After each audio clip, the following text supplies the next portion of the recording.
have to change the menu. Right. Right, so the news is not good, actually. So I just wanted to give you a heads up, really.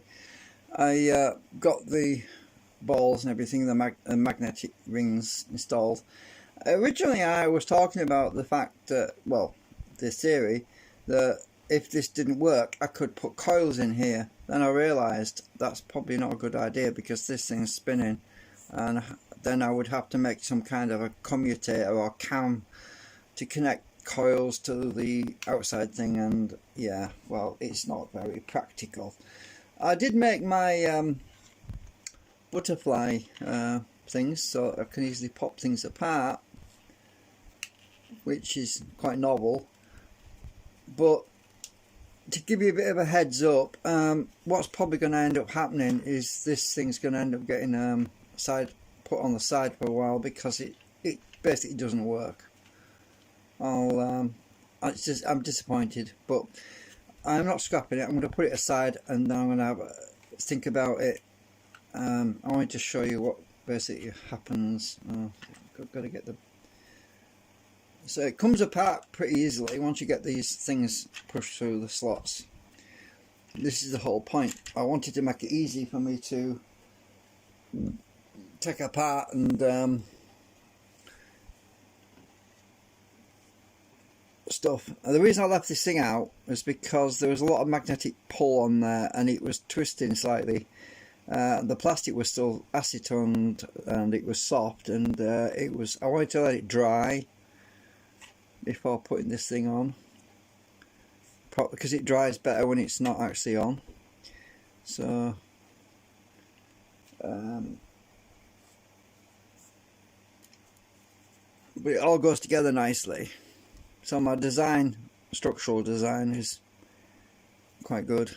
It works, but the actual thing doesn't propulsion doesn't work. I'll show you anyway. So I've got to get this lined up. I've been playing around with the magnet alignments and everything.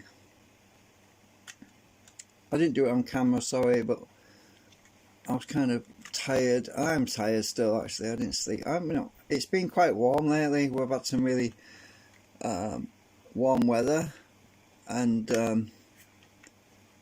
I'm not sleeping so well. I keep getting woken up because it just gets too hot. I'm sleeping with a fan on, actually. So these things work pretty well.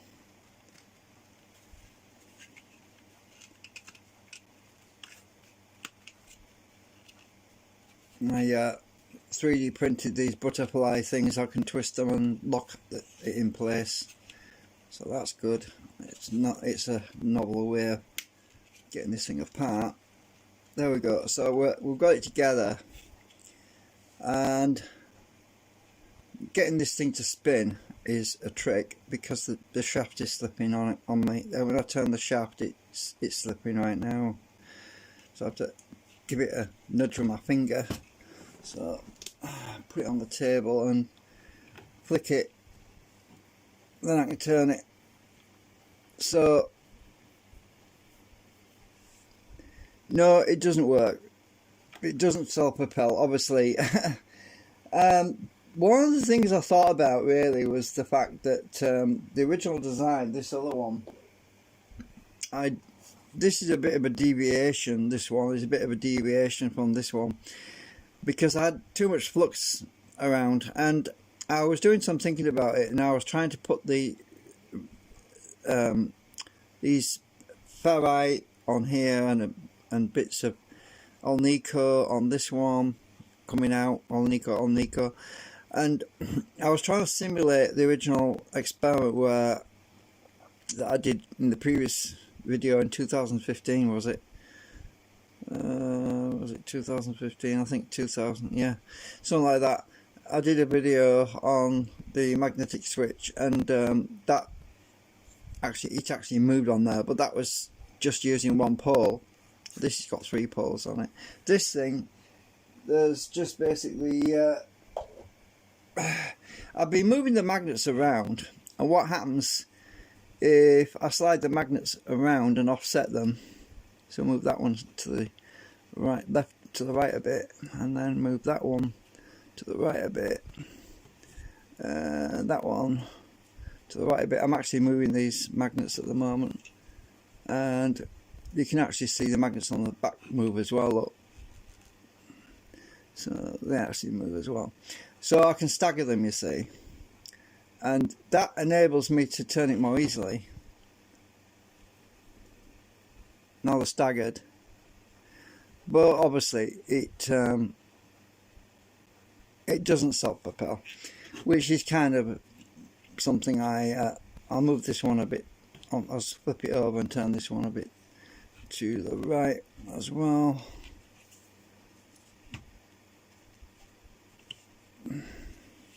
So moving the timing on these things, it's quite easy. So they're actually staggered more now, and it really starts to vibrate when you're turning it. It's really tight now. I can hardly turn it actually.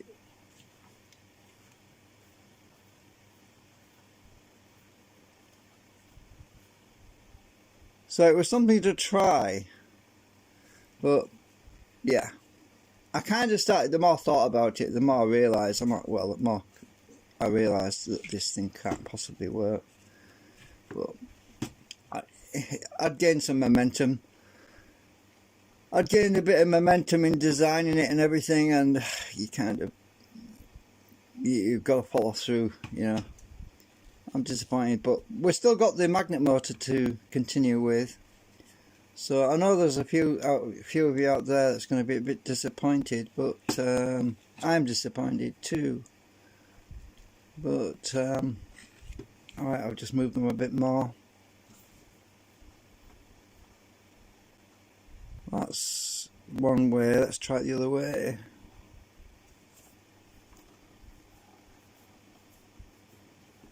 Oops. Just turn it with my hand. Yeah, nothing, nada, zilch. Don't do a damn thing, which is kind of what I was speculating it wouldn't do.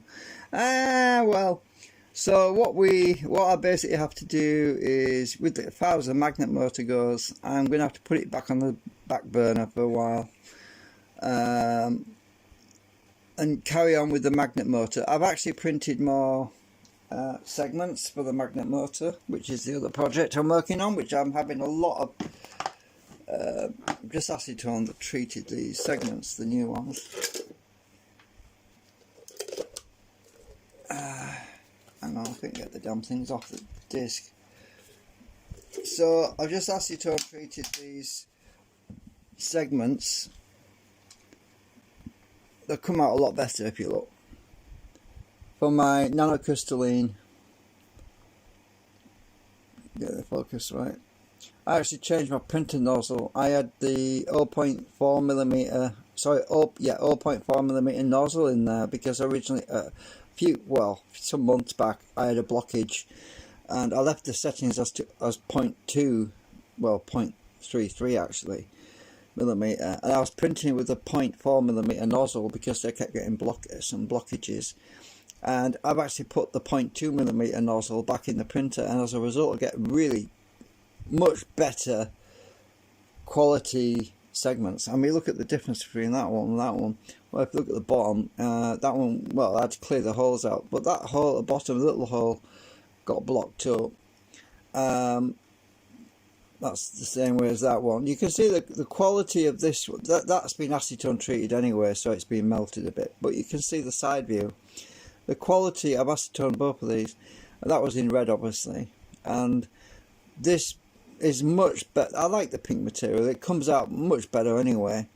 But the quality of the pink material is a lot better than the red material. And also the nozzle, using the 0.2mm nozzle, I get a much more defined slots on the segments, so I've got to get that off there.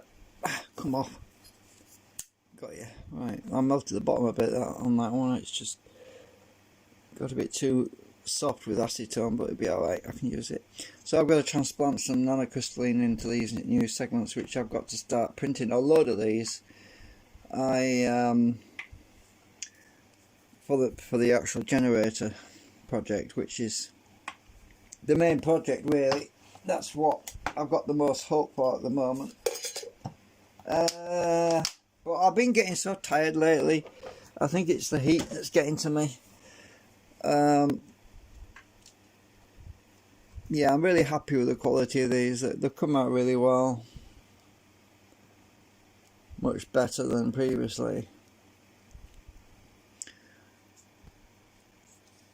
And these will be going in the rotor assembly on the generator across the room, which you've obviously seen before, which I've shown you in the previous videos. You can always, if you haven't watched them, you can always click on the video tab and scroll back and look a few weeks ago, or yeah, a few weeks back when I was doing some tests with that, with the dual rotor now. So I've got to put these aside because they come out good. I've got to start populating that with a nanocrystalline material. But I'm sorry, but the magnet motor at the moment is a complete dead horse, right? I am really kind of sad about that.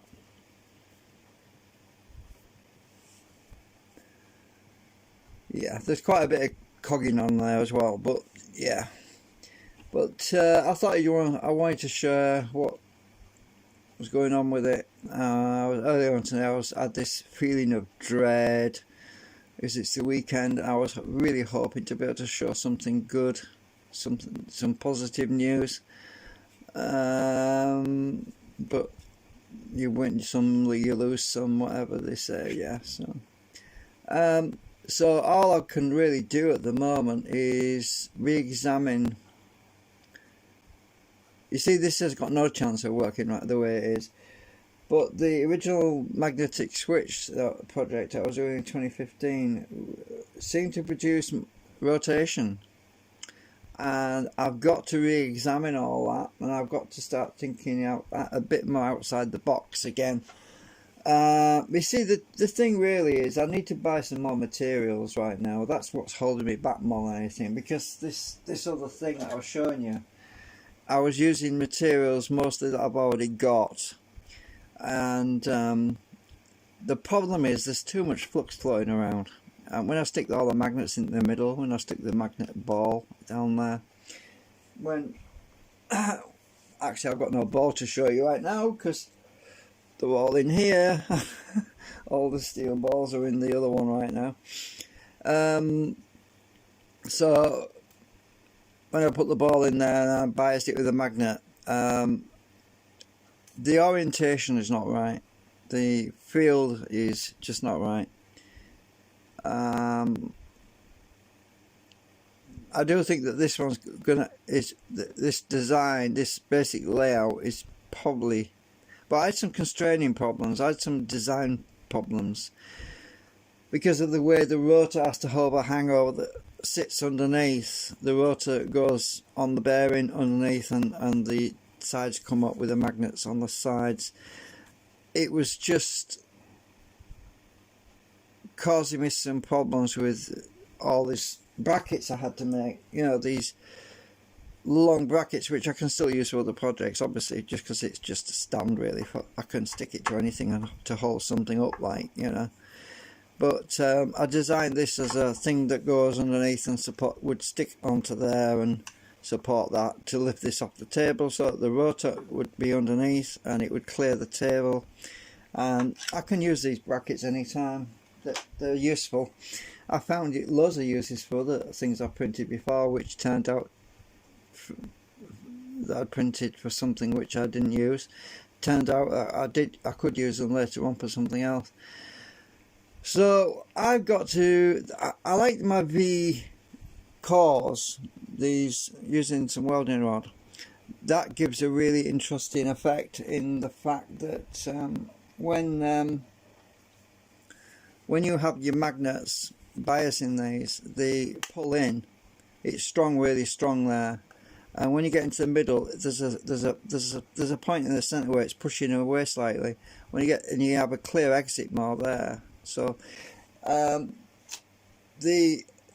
I've tested these designs of these V shapes on other projects in the past, and it does give a lot of hope. If I can show you on the ruler, if I stick the magnet on here, right, and I push it in, you'll see that it attracts really strongly on this side. Oops, you see how it flew right across? It almost went to the other side. Now, if I do the same thing from this side, it's got less pull on this side. It sort of doesn't go right to the other end. It sort of sits in the middle. So you can see there's a difference in the attraction. If I just hold it with my finger, so momentum doesn't catch it too much, just loose. My finger's very dry, so it slips easily. Actually, you can see that it sits sort of in the middle there, and it's actually nearer the edge on this side, which means that there's actually less cogging on this side than there is on that side. So, but when this is coming in, I use it with my finger again to slide it in. You'll see it flings right to the other side. Look, it's actually more on this side than it is on that in the middle, which shows that this has got more traction on the intake than it has on the exit point. So the entry point has a much stronger pull than the exit point does, which is very useful. And this is why I was experimenting with these V-shaped core materials, and the only way to do it properly was to use this ruler to slide it on, because as you can see, I don't have a run at it on there because of a hole. There's a big dip, there's a hole, so I use a ruler to show you that. So the V-shape things do work pretty well. There's quite a bit of friction on there because of the steel that's sticking on it, but you can't really see properly on there. There's too much friction. It's very rough on there. Oh, there's some glue on the back as well. So if I was to show you the amount of attraction on here, that's weaker on this side than that side. You see it pulled in then? It just grabbed it out of my hand. So if I just maintain the same amount of pressure on this side and I slowly move it over, it grabs when I get to about here somewhere. There. It just pulls in suddenly. You can see that there's more pull there than there is on the exit point. So that is an asset that I need to incorporate into a magnet motor at some point, because it will help when I it's not going to help this thing. It's not going to help this thing at all, because the way it's cogging is just ridiculous. I mean, it's really bad. I can't even get the damn thing started without giving it a flick with my finger, because it's really the shaft is just slipping. There's a lot of cogging in there. You can see by the wobble anyway when I do this. Look, it's cogging pretty bad.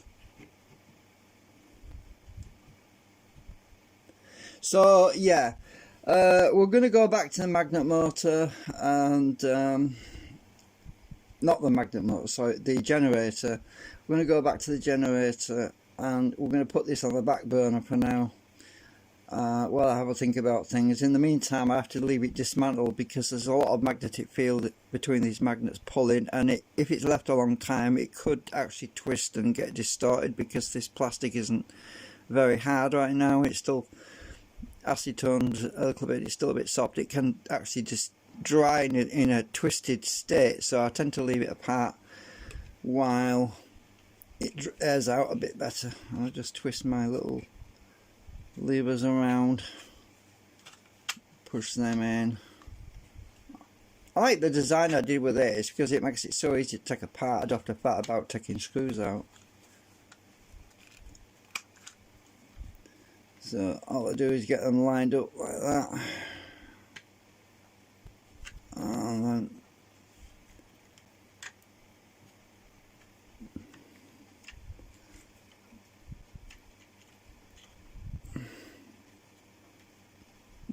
It's still a little fiddly, but it's not too bad. I'm just trying to get my fingers in here somewhere. There we go. That one twisted around again. Come off. There you go. So, oh shit, I dropped it again. Ah! Right.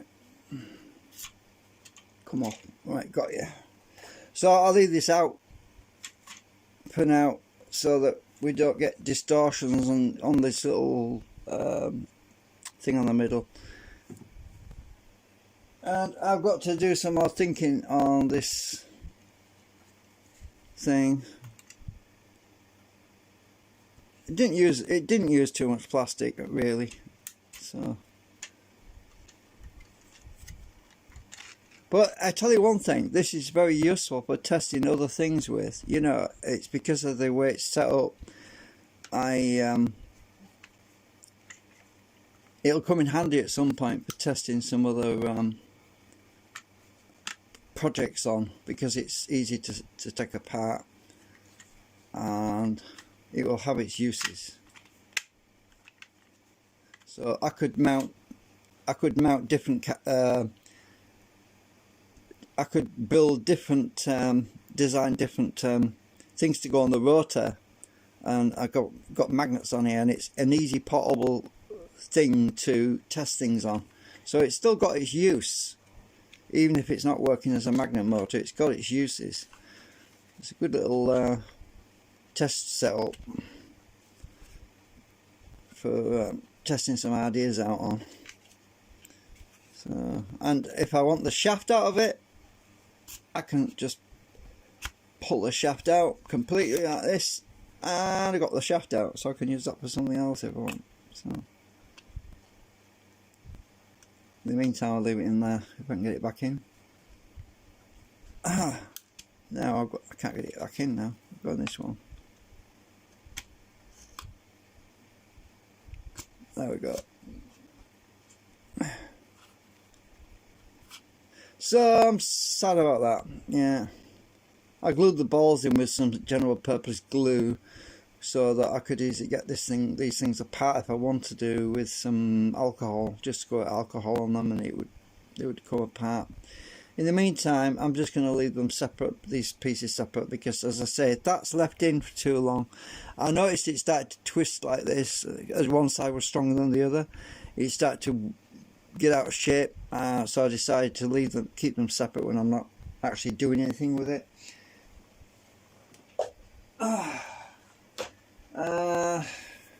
Yeah.